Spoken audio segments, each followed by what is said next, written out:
Juliana Valdez. Today I'm here with Nathan and Justin, and we're here at Solano Community College TV studio.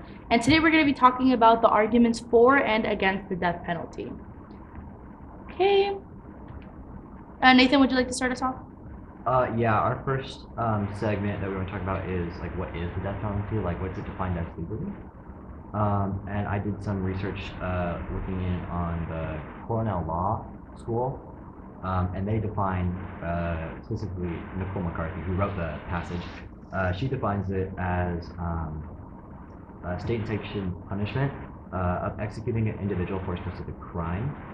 Congress, as well as any state legislature, may prescribe the death penalty, also known as capital punishment, for crimes considered capital offenses. The Supreme Court has ruled that the death penalty does not violate the Eighth Amendment's ban on cruel and unusual punishment, but it does shape certain aspects of how it's used, like when a jury can prescribe it. Because of the 14th Amendment's due process clause, the Eighth Amendment applies to states and federal government, which means that in a court you can't get around it, right? Either by trying to stop certain aspects of how it's used, or trying to go around and just make it happen quicker than it's supposed to happen. Yeah. For mine, I have, according to the death penalty, the author is Lennon. She calls the death penalty the capital punishment, which is just the legal power to execute someone who has been convicted of a serious crime, which is often just killing someone.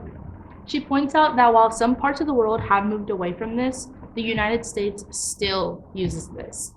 She argues that this isn't just about law or justice anymore, and that it's more about history and emotion and even culture. The death penalty has become a part of how society expresses ideas about revenge and morality and control. It's not just a punishment anymore.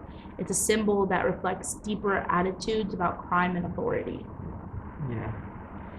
Yeah, it's been around for a very long time. It was originally made illegal, right?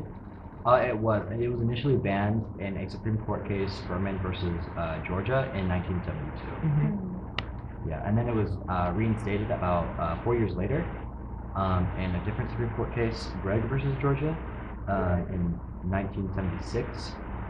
And then there are some other Supreme Court cases after that kind of shape it into what it is, what we know as what we know it today. Like a lot of proportionality requirements, you can't put somebody on death row for robbing a store or something like that. So a lot of those had to be put in place because it was being used improperly. Not to mention now, I think they only just do lethal injection as the execution.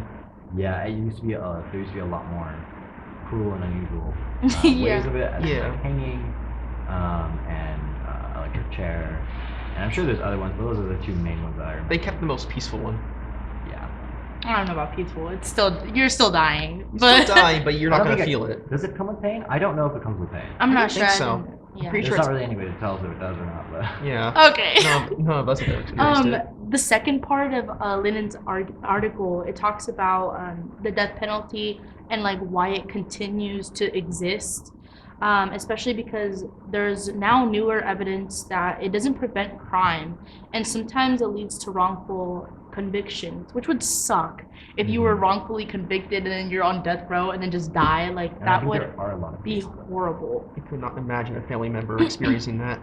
Right. She says that that it stays alive because of a mix of politics, media, and public emotion. We always go back to the emotion thing because it's always their family members who are they're obviously alive still, so they're fighting for their loved ones. There's a lot of emotion and grief and anger that comes with the territory of talking about the death penalty.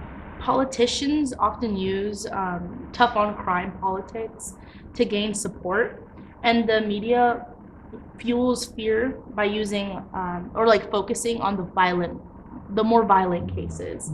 Many people also believe that the death penalty provides justice or closure to the families, even though that's not always true. Some people even think it's retribution. Yeah, I mean, She suggests that socially, if we like, until we challenge society norms, these emotional and political forces, the death penalty will keep surviving, and not because it works, but because it represents power and reassurance in the face of fear. I think it's also around because of consistency and historical tradition. I think we're just not really used to not having it. Yeah, I think it's become, because it is so historically tied into us. It's now the norm. It's become a norm, and it's also become written into our legislature. Like it's Yeah. saying it's a norm. I think people are thinking, oh, like a societal norm, but it's more of a legal norm. Yeah. Like, oh, you killed somebody. Like legally, the normal thing to do is to put you on death row and then wait for capital punishment to be instated. Right. Now that we're finished talking about what it is, let's go into the arguments for the death penalty.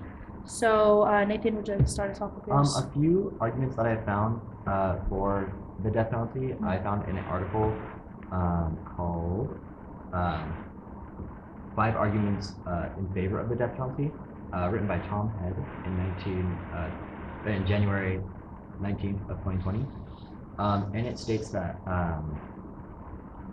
there are 5 different arguments. The first one, and the most common one used by people who are for it, the death penalty is an effective deterrent, which there's evidence that shows that it is a very effective deterrent. It's a very expensive deterrent, which kind of leads me into my second main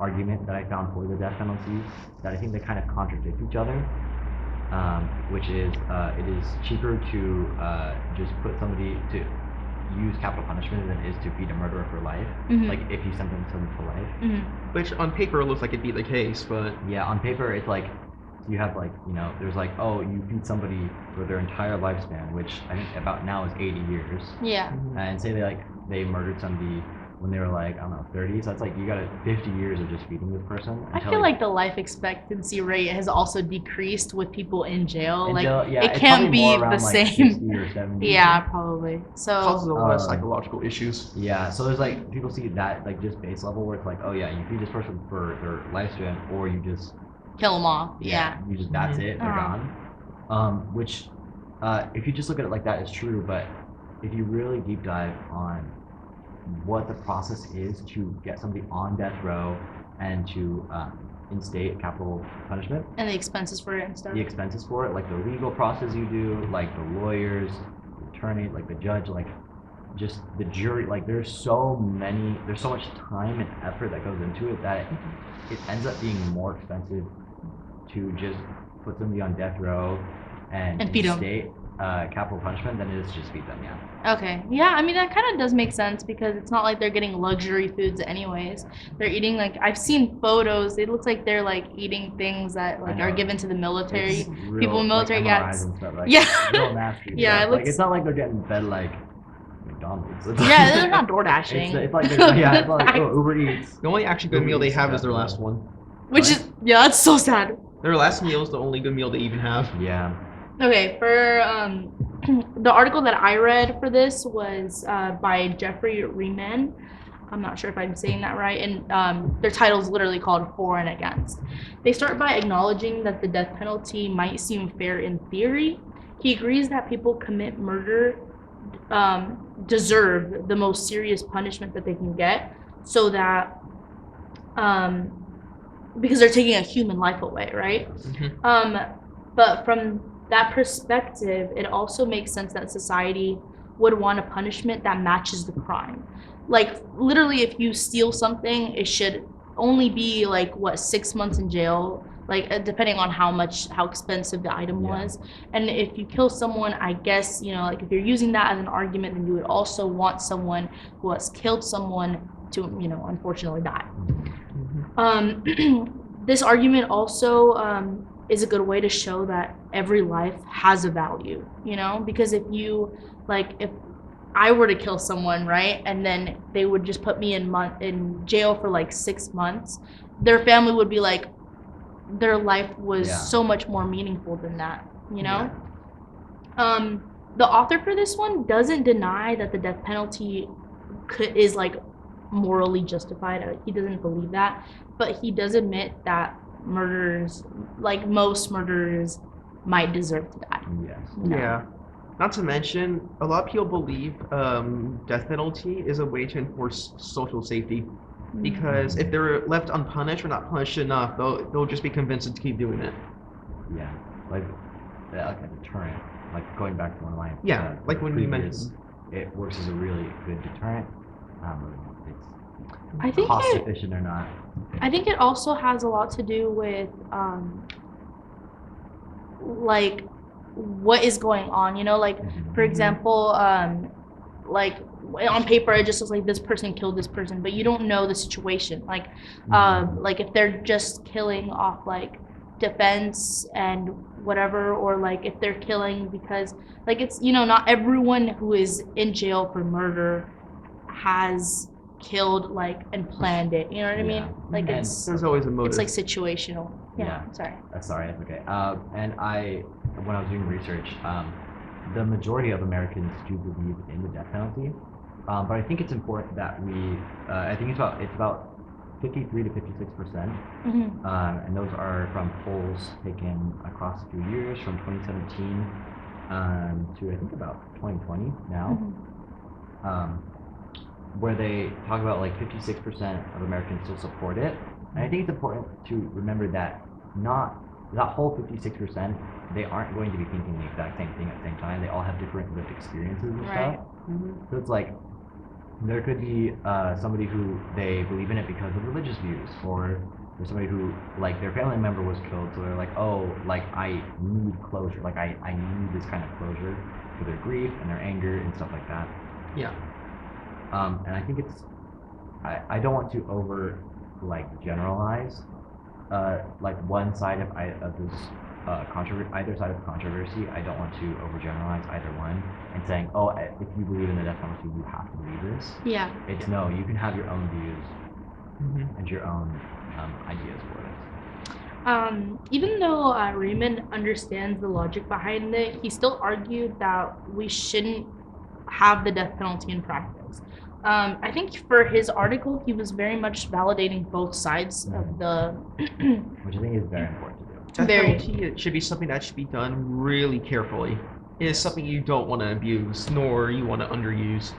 Yeah, he believed that ending it would show that our society is growing and is more compassionate than it used to be.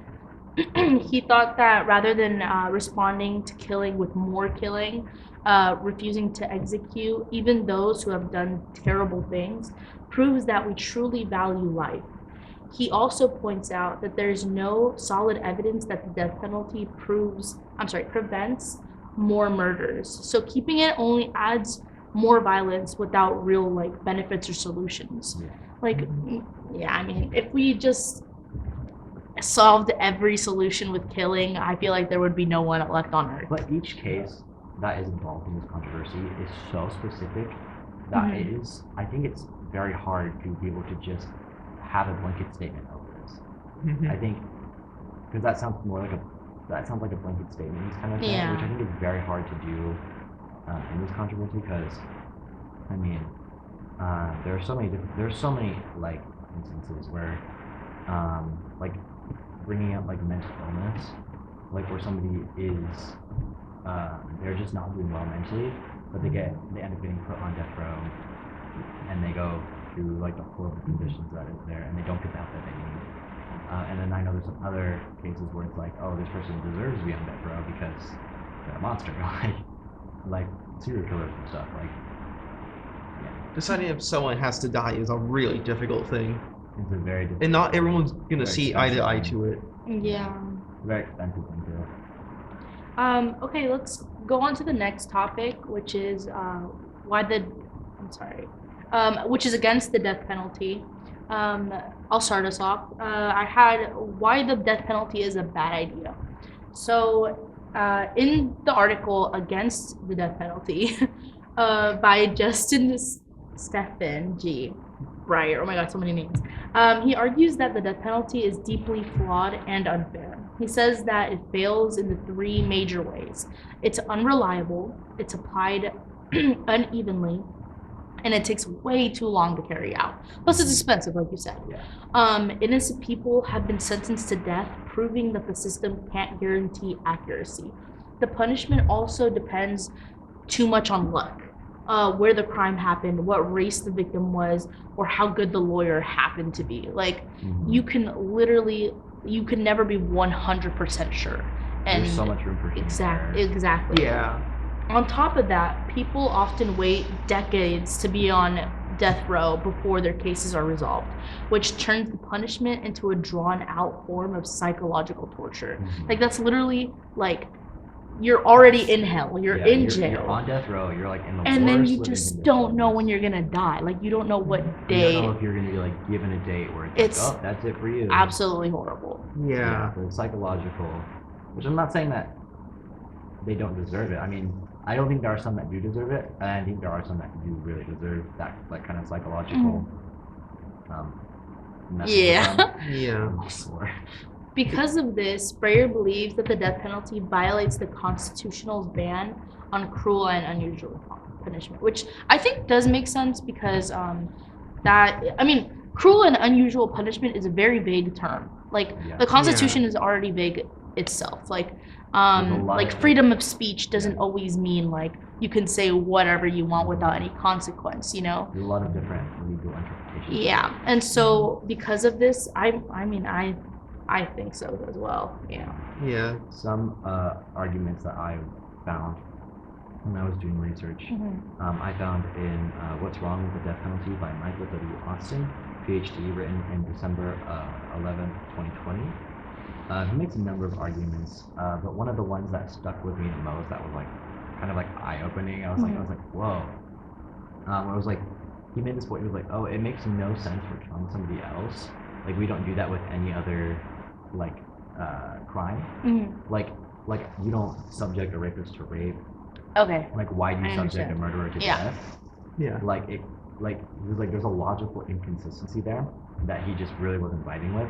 And when he was writing out his thoughts with it, I was like, it's like, wait, no, he's onto something. That actually kind of like, when I was thinking, I thought about it for like a few weeks ago after researching it, and I was like, Which like, is wait a minute. true. Which I was like, mean, it was like, it's a really gray it's- area. but it's, you know, like, like- it's like, he you was don't right do in it. some Yeah, I was like I was like, he was onto something there. He didn't fully flesh out his point there, which Yeah. I really wish he did. yeah. He just kind of left he that kind there. of just left it there, and I was like, wow. I was like, that's You should okay. email him. I was like, he left like a truth bomb there. Well, truth bomb. Yeah. Gray area bomb. Yeah. I can see where you're coming from. Yeah. Okay, for one of my sections is what's better and why we should stop it, right? So Breyer actually argues that the best solution is just to abolish the death penalty altogether. He says that the government shouldn't keep using a system that's broken, especially one that risks killing innocent people.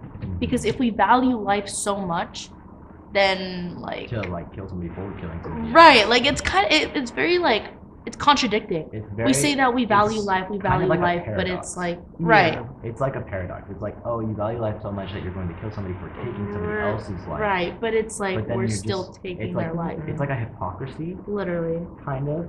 Getting Which I'm not saying that it's a bad thing for people to believe in. Mm-hmm. I do think that there is some justifiable parts of that. Of what? Of that, like believing in that hypocrisy. I do think there are some justifiable parts of that. Yeah. But yeah, it's very. Getting kind of rid interesting. of the death penalty wouldn't make society weaker. He agrees that it would make us just more just. It would also force the justice system to focus on punishments that are consistent, fair, and humane. Instead of pretending that we can make executions perfect, Breyer believes that we should just admit that the system is not error-free and that we should just stop it altogether. That's fair enough, considering there's a lot of wrongful convictions, problematic executions, and also there's also a lot of racial disparities when it comes to death That's true penalty. as well. I did do a little dive on that because that is a very popular argument against the death penalty, is that it is racist. that there are racist undertones to it. And so I did a little studies on that in the same article. And a 2015 meta-analysis of 30 studies showed that the killers of white people were more likely to end up to face capital prosecution than the killers of black people or people of color in general. Wow. Which I thought was quite interesting. I would have just thought, I was like, oh, like how they, there's a book I read, Just Mercy, where it talks about racism like this in the 60s, I think, about death row and how his lawyer went in and he was interviewing these men on death row, these black men on death row, and he made a few comments about how pretty much all of them had just like these like they were very obviously mentally ill, and they weren't getting any care that they needed. Like they were getting like they were put in these horrible tiny cells. It was loud. This was like in Alabama and like just across the South, and so it was hot. They had no air. They had no AC, and it was just kind of very unfair treatment. And you could see that it was like there were like I don't think there were any in one of them there was no white people or just like it was just exclusively black men. Not to mention the psychological issues with that. You would gain paranoia, depression, anxiety, many disorders. Even if there's a reform, even if you end up not having to do death row, you're still gonna have so much damage. You know, like so much trauma after that. If you do get off. It's not Waiting even for it like, alone is just a big punishment. And also another thing about if you do get off, it's most likely going to be because you were like they were wrong. Like they were wrong. Like you didn't. You were right. You didn't commit murder. Like you didn't do any of that, but you were wrongfully accused of it. And so. But I won't make up for all the time you were being tortured, basically. Right. Like how do you even make up for time? I don't think there's any compensation. I don't think so either. Like, yeah, I don't even know. Yeah, it's just such a terrible thing to happen to somebody if you are wrongfully accused of that and you get put on death row. Yeah. I think either way, if you were wrongfully accused and you got out and they didn't kill you, you still they took away your life. They did. Like you would be on there for years. It's like so hard to get a job after being in jail. Especially death row. Yeah, like you're like, oh, you were on death row for 20 years. Like, how do you put that? How do you go to a job and you're like, oh yeah, by the way, I was on death row for the majority of my life. Yeah, it would be absolutely horrible. You would be so like mentally ill after that. Like, I think that the idea of rehabilitation sounds really soft until you think about how many people actually do change. I've seen so many stories of inmates who become counselors, writers, and mentors for other people. Like people who have like genuinely transformed. You can't execute someone and still allow the possibility of growth. Yeah. I think stopping the death penalty, I'm sorry, not I think, but Reg thinks that stopping the death penalty would show the U.S. values and human dignity more than just vengeance and revenge. There's something powerful about choosing mercy even when someone doesn't deserve it. It's like it forces you to rise above the worst parts of ourselves. Yeah. Okay, so I think we should get into why we should focus on rehabilitation instead. That was one of the points that I saw in one of these articles. Breyer suggests that a better path forward is to invest in prevention, rehabilitation, rather than just execution. Rehabilitation gives offenders a chance to change, learn from their mistakes, and eventually give something back to society. It also helps communities focus on reducing crime at its roots through education, mental health care, and social support, rather than just punishing for what they did, right? Most importantly, choosing rehabilitation over execution reflects a more humane and mature society. It says we believe people can grow and that justice should be about healing rather than just like revenge. And I think there's a part of that where it's like, the murderer, like like if you're the family of the victim, like yeah, you lost your family member to this murderer, but also the family of the murderer, they're going to lose their family member because of like because they did that and because they end up on death row and they're going to get capital punishment without them even like really considering that like why don't we like try to help our family like Yeah. we can like help them and like try to like maybe they're going through something or something like that, something along those lines, where it's like there's a quote here where it says from Michael W. Austin. It says, "I cannot imagine losing a loved one due to murder, but I hope that I would have the strength, humility, and love to forgive the murderer, as Todd Begley's mother and so many others have done. Ultimate forgiveness, humility, love, and the right sort of accountability are redemptive. The claim that violence is redemptive is at best an illusion, and often it is something worse." Yeah.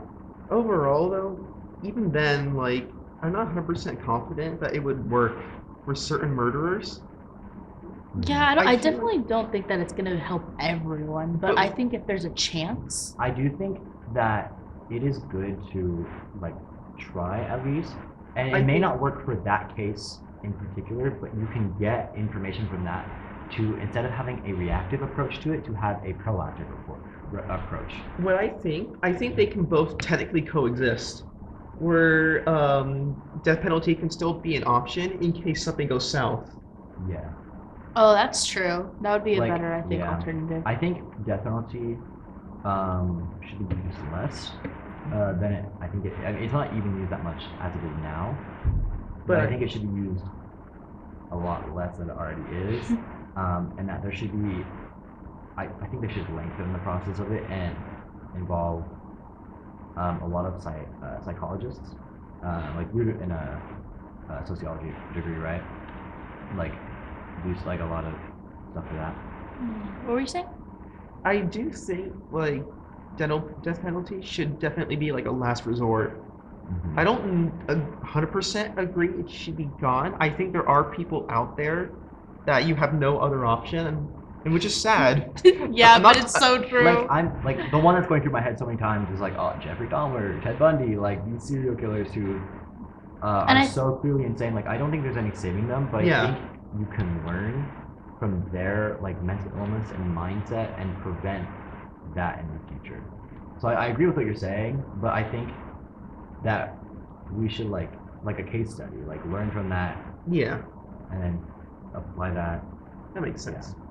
I think both can coexist. Yeah. The death penalty, I mean, nowadays it is considered a last resort. I don't think it's done nearly as often as it used to be, but it does definitely exist for some rare cases. Yeah. It's just I think the main problem of death penalty is the process of it rather than the result. Yeah. Yeah, I never really thought about how long people spend on like death row. Some of them wait literally decades, Mhm. and like imagine waking up every morning not knowing if the day's tomorrow where you're just Yeah. gonna die. Like that, Well- it just feels like a punishment on top of a punishment. I do. They do know when they are Mhm. because the date will be posted.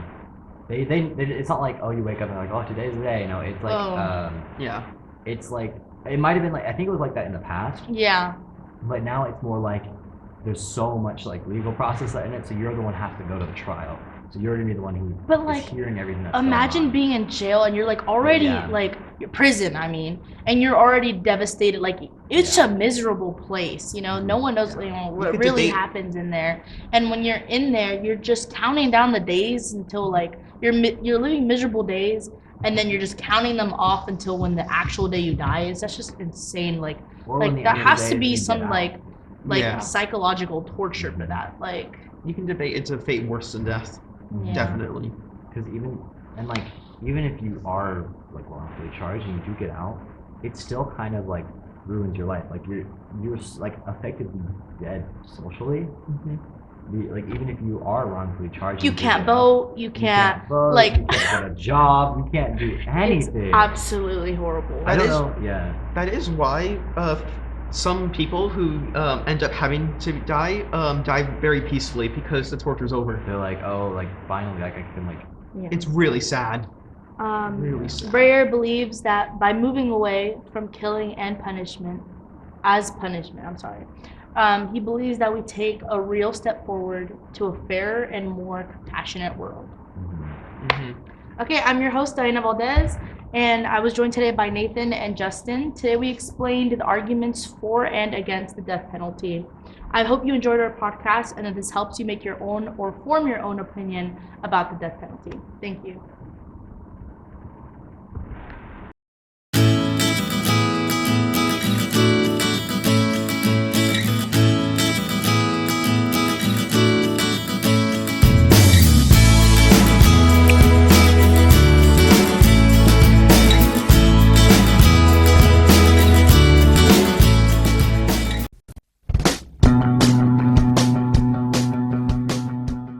If you are interested in a career in sports broadcasting, whether you're commentating a live game or hosting your own TV show, for more information, contact Greg Poff. That's me at solano.edu.